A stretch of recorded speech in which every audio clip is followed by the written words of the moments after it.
されたまま憂鬱な夕暮れ持て余す時間、いつまでここに置いておくのかしら。いらない、そんなのいらない。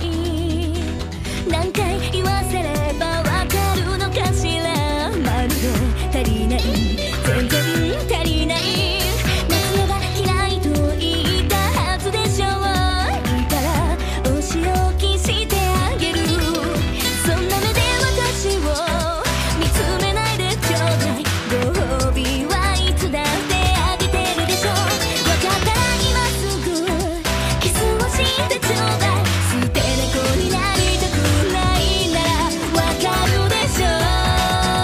いい子ね、歌え踊れアモレミよ、尻尾を揺らしてこの麗しい花に包まれたいのなら、もっと強くアモレミよ、筒を鳴らしてさあ踊りなさい。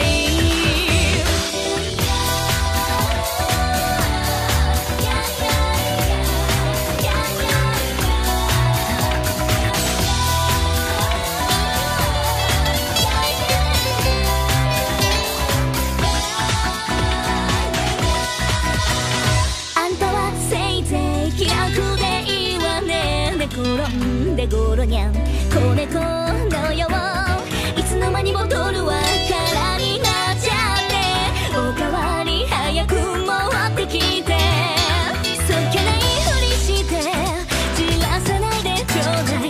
代わりの相手なら困ってないの。わかったら今すぐハグをしてちょうだい。メロメロに酔わせて今夜はわかるでしょ。